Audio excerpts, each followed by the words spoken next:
नई नवेली हुकूमत के नए नवेले वजीर मुमलिकत बराए पेट्रोलियम ने आज कौम को बताया कि उनकी हुकूमत के पास जहर खाने के भी पैसे नहीं हैं। पाकिस्तान और पाकिस्तानियों को बेवकूफ बनाया जा रहा है। नाज़रीन, हमारे मुल्क में ज्यादती के वाक़यात रोज सुनने में आते हैं, रोज हम ये खबरें आपको दे रहे होते हैं कि किसी मुल्क में गालियां कम पड़ रही हैं। वैसे दुनिया में हम कम से कम गालियां तो एक्सपोर्ट करें ना पाकिस्तान से, कोई तो काम। गालियां हमारे यहाँ इतनी वाफर मिकदार में हो गई हैं कि हम गालियां बड़े सस्ती कीमत पे बेच सकते हैं दुनिया में। हकीकत बताऊं आपको, क्योंकि कई मुल्क जो मुहज़्ज़म ममालिक हैं वहां गालियां तो नहीं दी जाती इस तरह। पाकिस्तान में गालियां हम एक्सपोर्ट कर दें वहां पे, अगर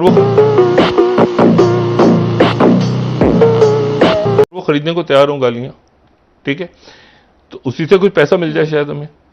हम खुद मुख्तार हैं गालियां बनाने में, नई नई गालियां, हर दूसरे दिन कोई नई गाली ईजाद हो जाती है। कि ये देख देख के आप लोगों के दिमाग नहीं खराब हो जाते? आप लोग ये नहीं कहते कि ऐसी केड़े मुल्क में फंस गए हैं? हमारे मुल्क में कोई चीज सही नहीं चल रही है।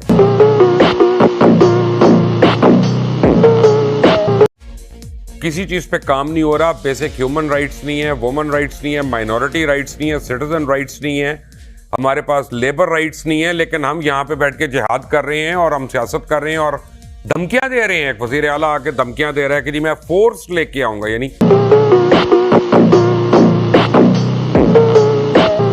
एक सूबे की पुलिस जो है दूसरे सूबे की पुलिस पे शेलिंग करेगी, आंसू गैस बरसाएगी, गोलियां चलाएगी, उसके बाद क्या होगा? खुले कि हम अपना किस किस्म का मुआशरा हमने बना दिया। जानवरों का मुआशरा, भेड़ियों का मुआशरा, दरिंदों का मुआशरा। 36,585 खवातीन अगवा हो गई, 3,571 खवातीन जो हैं लापता हैं। और हम जिहाद लाने की बातें कर रहे हैं। हम बातें करते हैं रियासत मदीना की, हम बातें करते हैं लोगों को इंसाफ फराहम करने की।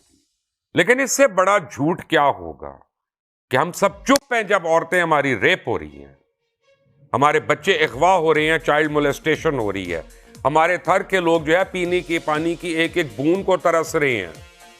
कोई इनमें से सियासी जमात जो है वहां जाके इसने अपने कैंप नहीं लगाए। मैं सबकी बात कर रहा हूं, कोई एक वो बड़ा नहीं। अगर किसी ने लगाया तो वो दीनी जमातें हैं, और ये दीनी जमातों का क्रेडिट है।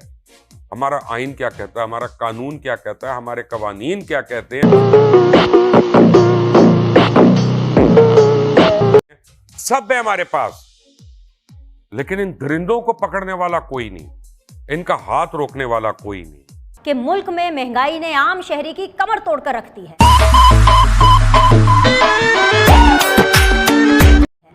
उसी आम शहरी को रिलीफ देने के लिए संभाली गई हुकूमत अब हद दर्जा तकलीफ पर उतर आई है। एक जुम्बश कलम से फी लीटर पेट्रोल की कीमत में 30 रुपए का इजाफा कर दिया। और अब सुना है, जी हाँ सुना है, कि IMF के हुक्म पर 1 जुलाई से बिजली का बुनियादी टैरिफ जो कि 16 रुपए के आसपास था, उसमें मजीद 8 रुपए इजाफा करने जा रहे हैं। और इस तरह जो बुनियादी टैरिफ है बिजली का वो 24 रुपए का हो जाएगा। जुल्म के पहाड़ तोड़ने के बाद भी दर्जन से ज्यादा जमातों पर मुश्तमिल ये हुकूमत बज़िद है कि वो आवाम को रिलीफ देने के लिए आए हैं। हुकूमत के पास जहर खाने के भी पैसे नहीं हैं, मगर उनके बैरूनी और अंदरूनी दौरे खत्म होने का नाम ही नहीं लेते। हुकूमत के पास जहर खाने के पैसे नहीं हैं, मगर सरकारी वसाइल पर जलसे रोजाना की बुनियाद पर हो रहे हैं। हुकूमत के पास अगर जहर खाने के भी पैसे नहीं हैं और महंगाई करना इतना ही नागुज़ीर है तो पेट्रोल को 30 रुपए लीटर महंगा कर दिया और अभी मज़ीद महंगा करने जा रहे हैं। तो आम सा सवाल, जी हाँ सादा सा सवाल ये है कि जो सरकारी अशराफिया है जिनकी तनख्वाहें लाखों रुपए में हैं, उनको मुफ्त पेट्रोल क्यों मिलता है? जजेस, ब्यूरोक्रेट्स और तमाम बड़े इदारों के अफसरान हों, सारों को मुफ्त पेट्रोल की सहूलत मौजूद क्यों है? आम शहरी की तरह हमारी सरकारी अशराफिया अपनी पॉकेट से, जी हाँ अपने पल्ले से पेट्रोल डलवाकर अपने दफातर में क्यों नहीं आती जाती? 10-10 लाख रुपए सरकारी तनख्वाह लेने वाला भी अगर 10-20 हज़ार रुपए कमाने वाले आदमी का खून निचोड़कर अपनी गाड़ी की टैंकी में पेट्रोल डलवाता है, अपनी टैंकी को फुल कराता है, तो यकीन जानिए इससे बड़ा जुल्म और कोई नहीं। और इस जुल्म को अब ख़त्म होना चाहिए। अब बात यह है कि ये बात नहीं कि पाकिस्तान कहां देख रहा है, इशू ये है कि आप इस वक्त किसी ब्लॉक, कौन से ब्लॉक्स हैं ना, बहुत सारे ब्लॉक्स बने हुए हैं इस वक्त। एक ब्लॉक बना हुआ है एंटी रशिया ब्लॉक, जिसमें यूरोप के कुछ मुल्क हैं। एक है वो ब्लॉक जो कह रहा है कि हम अमेरिका के जबरदस्त इत्तेहादी हैं, जैसे सऊदी अरेबिया, यूएई, बाकी मुल्क, लेकिन रशिया पे कॉम्प्रोमाइज नहीं करेंगे, हुआवे नहीं हटाएंगे चाइना का।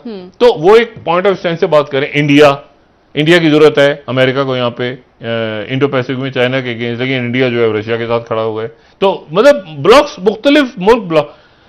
पाकिस्तानी से कहें ये जो बात है ना, इधर देख रहा है उधर देख रहा है, छोड़ दें पाकिस्तानी। तो पाकिस्तान किस, मतलब पाकिस्तान अगर खामोश बैठा है तो कोई दुनिया मरी जा रही है कि पाकिस्तान हमारे ब्लॉक में आ जाए? वो फैसले कर रहे हैं ना, क्योंकि आप ठुस हो गए हैं, आप तो खामोश बैठे हुए हैं। तो एक ब्लॉक उधर बन रहा है, एक टॉक्स उधर हो रही हैं, एक बातें उधर हो रही हैं, एक उधर मीटिंग्स हो रही हैं, एक उधर एक्टिविटी हो रही है। आपके यहाँ की एक्टिविटी हो क्या रही है मुझे बताएं ना। आप डिवॉर्स में जाके, तो डिवॉर्स में तो आधी दुनिया बैठी होती है, उनके बिजनेसमैन भी होते हैं डिवॉर्स के अंदर।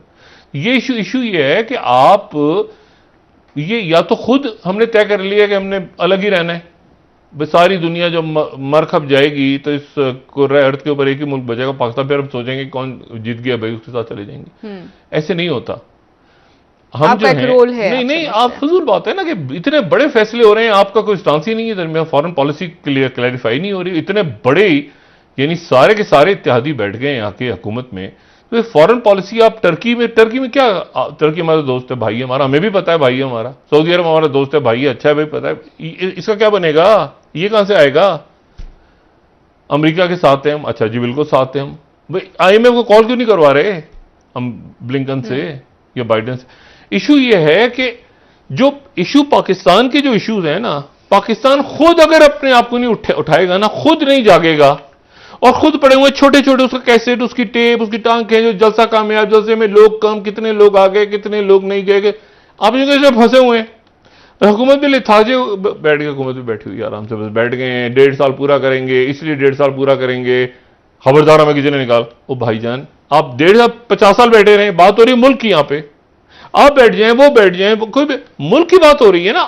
पॉलिसी ये इतनी लिथार्जिक इस वक्त, यानी मैं लिथार्जिक को पता नहीं उर्दू में किसी ने, सुस्त नहीं, सुस्त ठुस, यानी आपको है ही नहीं कोई लोग, आपके कोई एनर्जेटिक लोग, माजरत ख्वाना सा रवैये, मतलब है कि वो उन पे गुस्सा उतर रहा है, उनका गुस्सा अपोजिशन पे उतर रहा है, वो इमरान खान उनको बोल रहे हैं, वो इमरान खान को बोल रहे हैं, वो उनको फितना खान वो कह रहे हैं, वो जो तो दुनिया के साथ आप कैसे इंगेज करना है आपने? ये तो दुनिया को सूट करता है, ये तो बड़ा सूट करता है कि आपस में लड़ रहे हैं सारे, एक दूसरे को गालियां दे रहे हैं, गालियां दे रहे हैं, सारी एनर्जी यहां जाया हो रही है। ये कोई नहीं सोच रहा कि यार एक मिनट जरा, ये आगे 2 साल बाद, 2.5 साल बाद आगे दुनिया की इकॉनमी कैसे जाएगी? आपको खबरें आती हैं, आप परेशान हो जाते हैं कि आपके बच्चों ने, यंगस्टर्स ने वहां पे हार्वर्ड के अंदर जो है वो ग्रेजुएशन कर ली है, ये कर ली, यानी जो बाहर निकल गए वो बच के निकल गए, और वो कामयाबियों के यहां बैठ के आप मुझे बताएं कि यहां पर नौजवान नस्ल को या बाकी बच्चों के लिए वो बिल्कुल उनको ये आपने लगा दिया कि जी इस पार्टी के साथ ही रहोगे तो मुहब्बे वतन होगे, वरना इसके साथ होगे तो गद्दार हो जाओगे, इसके साथ वो गालम गलूच पे लगा दिया उनको। अब और इश्यूज मुल्क के खड़े हैं, और इसलिए मैं कहता हूं ना कि ये सिस्टम जब थक हार के कोलैप्स होके बिल्कुल धूल उड़ाएगा ना अपने ऊपर, फिर ये जाएगा, और जा रहा है, और जाता हुआ नजर आएगा कि काम कुछ नहीं हो रहा। फिर काम तो धेरे का नहीं हो रहा ना। आज का पूरा दिन मुझे बता दें कौन सा काम हुआ, कोई एक काम प्रोडक्टिव हुआ? ये कोई काम है कि जी वो कन्वेंशन हुआ इमरान खान साहब का, ये एक जलसा हो गया मरीम नवाज साहिबा का, रियासत के इश्यूज है ना।